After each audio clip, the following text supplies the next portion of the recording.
So you need strong management, and you need strong leadership, and you need strong HR. If you don't build your company to be scale like this, you can't succeed because you can't be, everywhere the whole time, and you need to trust people in order to help you grow the business. Welcome to 20-Minute Leaders. Just sit back, relax, and learn from the leaders of today. It's a journey. Each one is different, unique, inspiring. Let's get started. This episode is powered by J Ventures, a community-driven VC fund in Silicon Valley, in partnership with Leumi Tech, sponsored by Hippo Insurance, Upwest Labs, Turing, Hillel at Stanford, Leap, and in media partnership with CTech. Welcome to another episode of 20-Minute Leaders. I'm joined today by Chemi Katz, and we're going to be talking about customer retention in the digital world and the customer journey. Not so trivial. Meet Chemi Katz, co-founder and CEO of Namogoo, a digital journey and continuity platform serving over 250 global brands in e-commerce. With over 17 years of experience in the e-commerce, security e-commerce, and advertising spaces, Chemi is an experienced visionary and serial entrepreneur who builds disruptive technologies. Prior to co-founding Namogoo, Chemi was general manager of DoubleVerify Israel and co-founded Seapai and Reissod. Earlier in his career, Chemi led production operations at LivePerson, was global business technology manager for Aladdin, and managed IT outsourcing for Bynet. Chemi Katz, welcome to 20-Minute Leaders, I guess all the way from the Namogoo offices, right? Yeah. We are now at the Namogoo offices, one of the great room, Salvador. Amazing. Namogoo is not a small startup by now. Give me a little bit of, just for context before we dive into what Namogoo does, a little bit of context as to the number of people, the fundraising, etc. Yeah, so Namogoo founded in August 2014, so almost 7 years basically. Around 140 employees. We are going to be 200 by the end of the year. 4 office locations. So we have an office here in Herzliya in Israel. We have an office in Boston, New York, London. But we serve our clients globally, mainly in the US, Europe, and Latin America, but globally. Raised until now $69 million. And the last round was $40 million, like in October 2019. And we have enough runway. It definitely sounds like it, and beyond the fundraising and all these statistics, it just sounds like you're working on something really, really fascinating and something that is so unique to the time we live in. If I were to compare, I guess, an analogy, it would be like that I'm going to go buy a newspaper at a kiosk in Manhattan, somewhere on the street, and then a competing newspaper will come in and say, no, you should buy mine, but I'll let you with that situation, but now in the online and tech world. Yeah.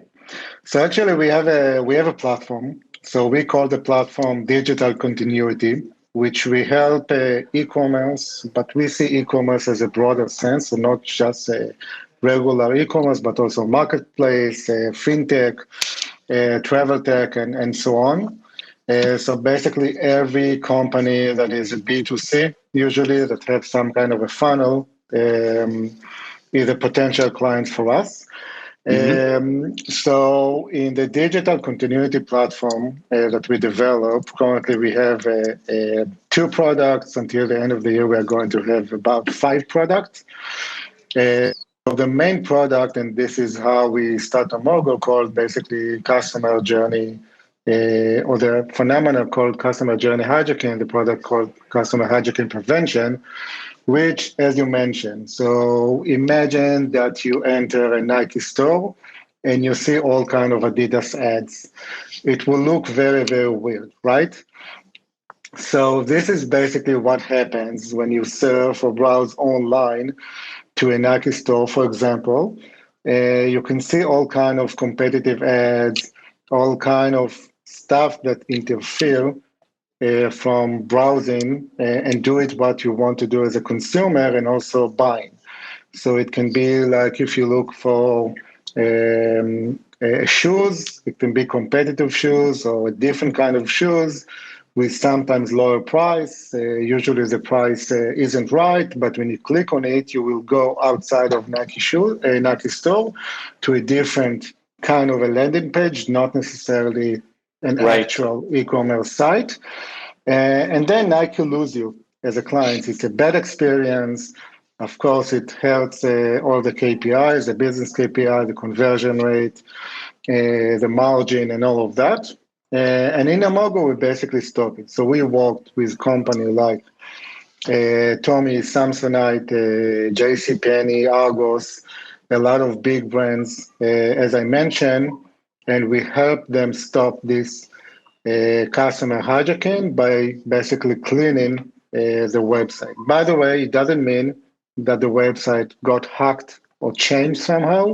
It's actually on the user side. So you install some kind of extension, some kind of software, sometimes intentionally and sometimes unintentionally, that doing that. It's a very large $1 billion industry that making out of it is a shady place of advertising. And we basically clean it. We clean the session, and by doing that, we basically give our clients a very clean experience, and for the merchant, for the retail, basically uplifting conversion rate by usually between 1.5 to 5% uplift in conversion rate, which is a lot. That's really a lot. That's huge. And now I have to say that, Chemi, one of the things that I'm excited about by thinking about this, I'm thinking how this problem even came about. And I'd love to hear your opinion on it, because this is not a problem that we faced really at scale, even 10, 20 years ago. Tell me what happened in the world of technology that led to this problem emerging. So basically, it happens a lot of years, but of course it's grown. As I mentioned, it's a shady of the advertising industry. But usually the retail doesn't see it because all happens on the client side. They don't see it unless they experience it, personally. By the way, a true story.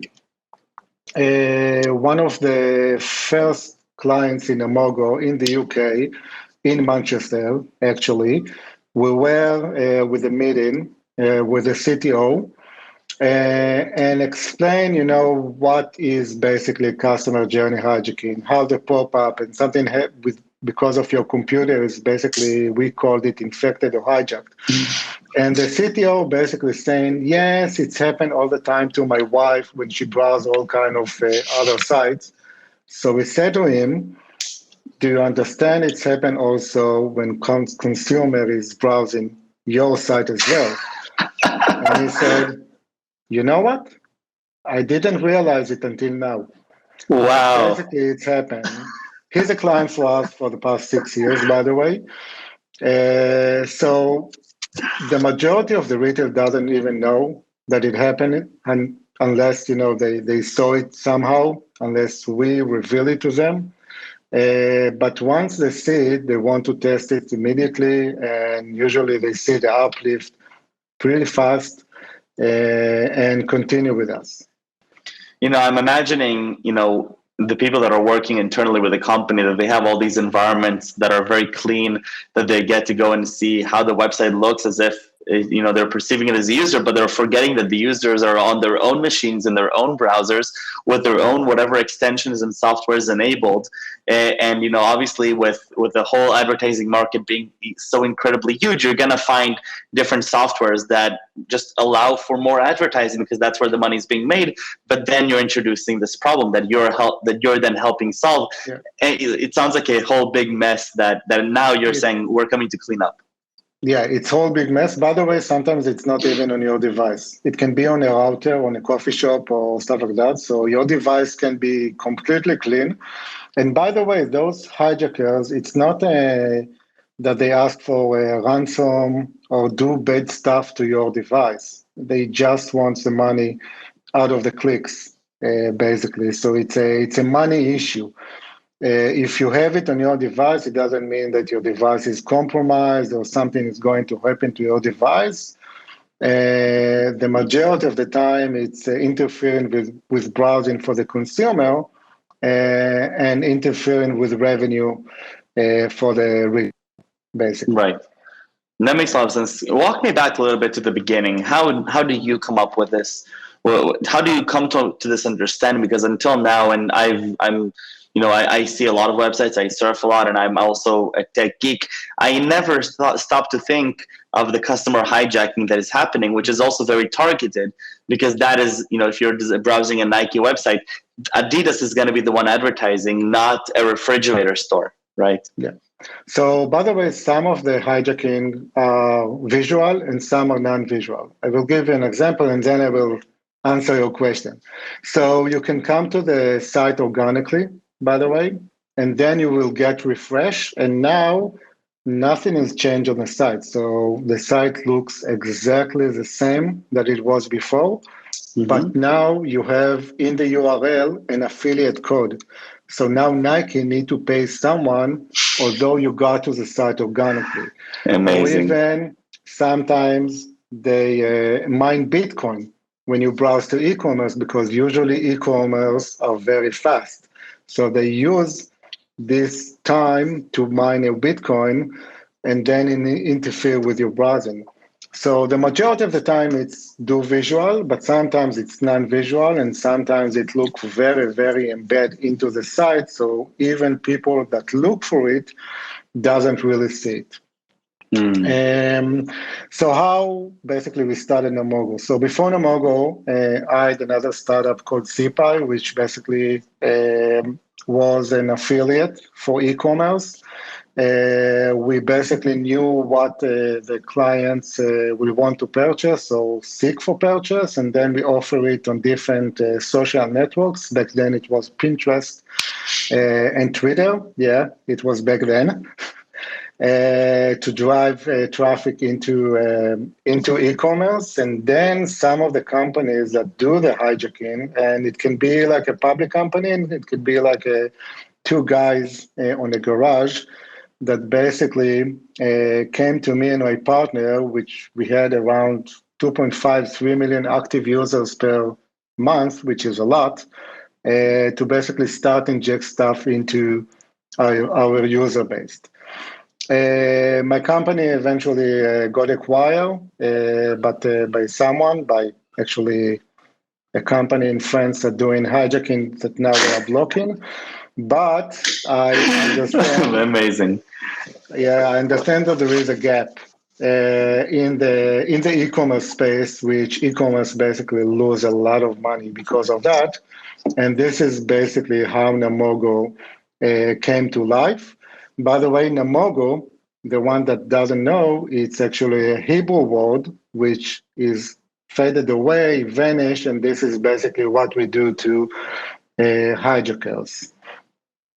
Amazing, and just amazing. And was it off the go a success that immediately you go and you talk to people, you talk to investors and friends, and everybody says like, "Wow, yeah, this is a huge problem we're in," or was there some skepticism behind there? No, it was from the beginning like a huge problem. By the way, today we solved not only that, we have a different product as well.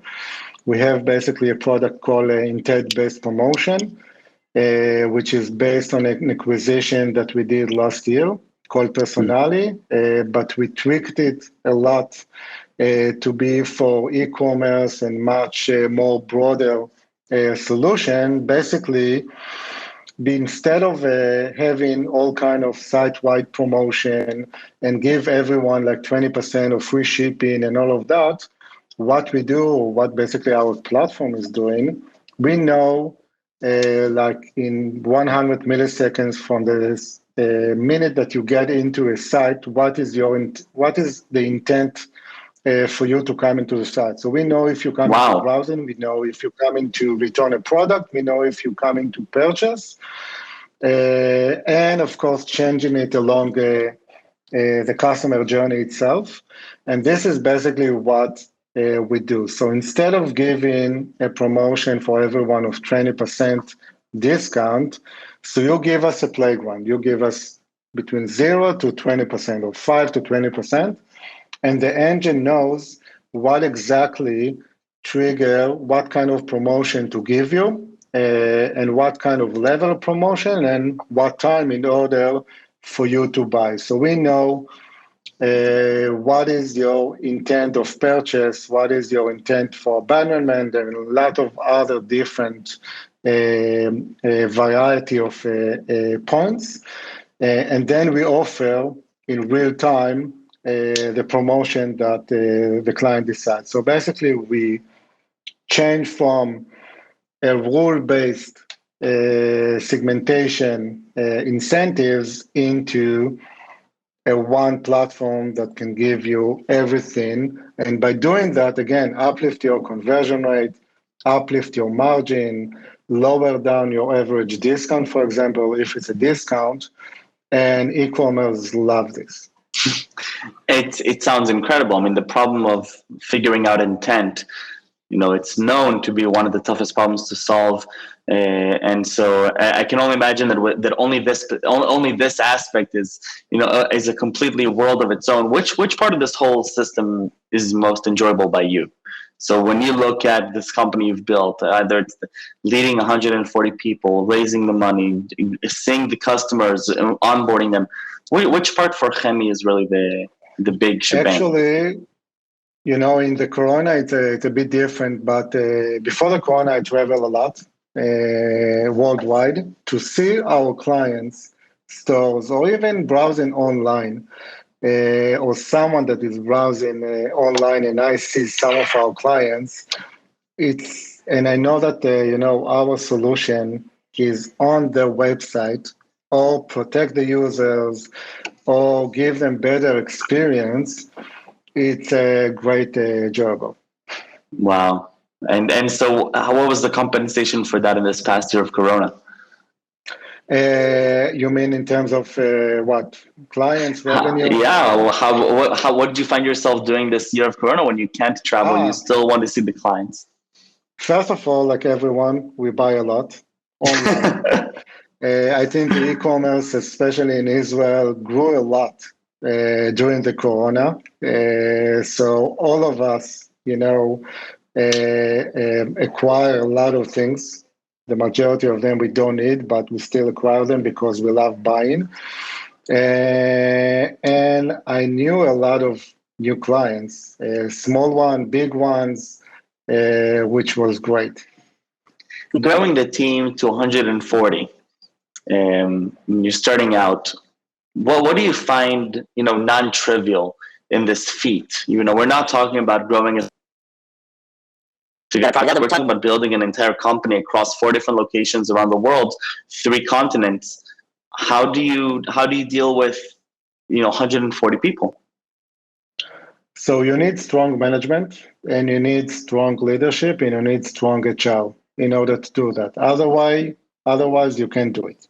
When you scale, it's not like 20 or 30 people or even 50 people on the same location. Now you have people on different locations that talks to and serve very large client, which they need to be independent. You need to be scalable on all aspects, from the developer that develops stuff and need to be more automatically up to the salesperson that and the customer success that talk to the clients. If you don't build your company to be scaled like this, you can't succeed because you can't be, everywhere the whole time, and you need to trust people in order to help you grow the business. And this is also why we invest a lot in people. So we see people is the most important asset in the company. And we invest a lot also in the Corona time, which was very hard to do because everyone worked from home, all the children, all the family, everyone is all around, but still it's very, very important. So, if I need to give one advice to young entrepreneurs is to invest in people. because in the end, this, will come back to you. Amazing. Chemi, I have a few more questions. They're not about Namogoo and not about customer hijacking and intent. They're more personally about you. And I want to take you back to your childhood. What fascinated you as a kid? What was one of your passion, hobbies, or favorite subject in school, for example? I don't know how you pronounce it in English, but Ezrachut. Citizenship, yeah. So citizenship, it's a lot of, political, how the different parties are working. I know it's a bit odd, but even today, I very much like to hear about politics, not just, the current climate, but, all the time. So I really, really like politics as well. And also I was doing a lot of cycling as well. Cycling. Wow. Yeah. Very, very cool. Going forward to inspiration and role model. Somebody that inspires you along the way. Wow. Like this is the source that I can learn from as I go on my journey. So it was on my, I think, somewhere in the military, but I really like Richard Branson, the founder of Virgin and everything. Yes. I read a lot of, books about him, what he did.